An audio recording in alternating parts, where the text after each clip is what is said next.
दोस्तों, जीवन भर हम किसी न किसी चीज के पीछे भागते रहते हैं।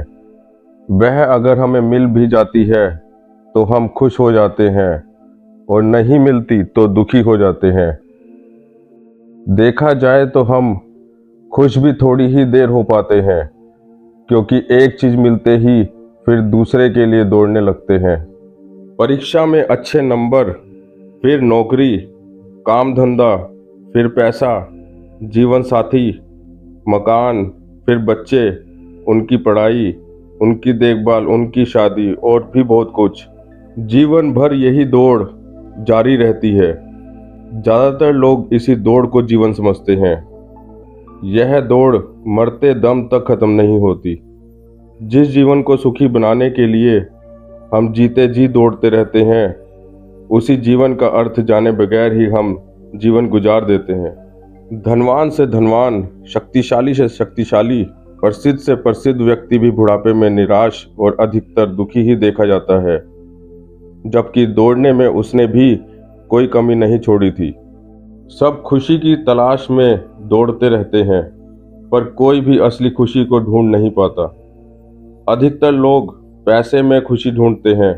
उन्हें लगता है कि धन होगा तो जिंदगी मौज में गुजरेगी। वे जीवन का मतलब ऐशो आराम समझते हैं। अगर जीवन का मतलब धन ही होता तो दुनिया के सारे अमीर कह सकते थे कि उनसे ज़्यादा जीवन दूसरों ने नहीं जिया। जीवन का मतलब पैसे के होने तक ही सीमित नहीं, बल्कि बहुत गहरा है। इसे ऐसे समझिए, पैसा कमाना, मकान बनाना, संतान उत्पत्ति करना, उन्नति करना, इसमें बुराई कुछ भी नहीं है। पर अपनी इच्छा पूर्ति को जीवन ही समझ लेना ठीक नहीं है। हम कहते जरूर हैं कि भगवान, हमारी तो बस नौकरी लग जाए, हमारा तो सिर्फ छोटा सा घर बन जाए, हमें और कुछ नहीं चाहिए।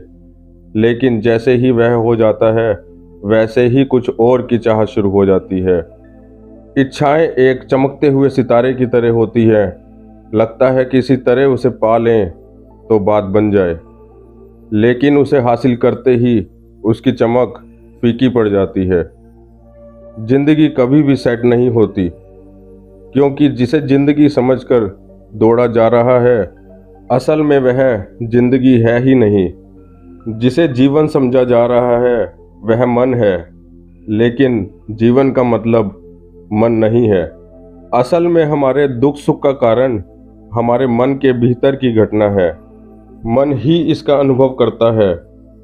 हम सुख दुख को ही जीवन मान लेते हैं, जबकि जीवन बहुत बड़ी चीज का नाम है। हम सुख पाने के लिए जिस चीज के पीछे दौड़े, उसे पाकर भी यदि खुशी नहीं मिली तो इसकी एक ही वजह हो सकती है। जिसे हम सुख समझ रहे थे वह वास्तव में सुख था ही नहीं। सुख दुख की खबर हमारा मन ही हमको देता है। दुख है तो उसका कारण भी मन में ही छुपा होता है, और उसका निवारण भी मन में ही छुपा होता है। वास्तव में ईश्वर ने मनुष्य को दुख देने के लिए पैदा किया ही नहीं है, बल्कि उसने तो दुख से पीछा छुड़ाने का नियम बनाया है। लेकिन मनुष्य अपने मन और बुद्धि के आगे उस नियम की परवाह ही नहीं करता। वह पूरा जीवन अपनी इच्छाओं की पूर्ति में व्यतीत करता है, जो कभी खत्म ही नहीं होती।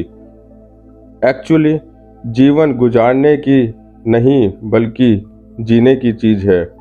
जीवन एक नदी जैसा है, जिसे सिर्फ वर्तमान में रहकर जिया जा सकता है, लेकिन हमारा मन कभी वर्तमान में रहता ही नहीं। मन या तो अतीत में जाता है या भविष्य के सपने बुनता है। हम वर्तमान में कभी रहते ही नहीं।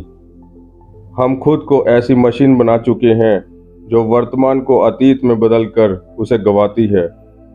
वास्तव में मनुष्य की इच्छा ही उसके दुखों का और यहाँ तक कि उसके अगले जन्म का कारण बनती है। यदि शरीर छोड़ते समय किसी की कोई इच्छा ना हो तो वहीं उसी वक्त उसे मोक्ष की प्राप्ति हो जाती है। आप जब सोते हैं तो गहरी नींद या बेहोशी में आपको ना तो अपने शरीर का कोई पता होता है और ना मन का। सोते समय यह दोनों काम नहीं करते, लेकिन आप तो तब भी होते हैं। वास्तव में जिसे हम अपना शरीर कहते हैं, वह खुद ही एक वस्त्र, एक चोला है, जिससे हमने अपनी आत्मा को ढका हुआ है। और यह वस्त्र एक नहीं है, बल्कि मन, बुद्धि, चित्त, अहंकार के ऐसे कई वस्त्र हैं जिनके पीछे हमारी आत्मा, हमारी चेतना छिपी रहती है। वह इतनी सारी परतों के पीछे है कि हमें उसके होने का पता ही नहीं चलता। और जिस चीज के होने का हमें पता ही नहीं चले, उसे याद कैसे रखा जा सकता है? इसलिए हम उसे भूल चुके हैं।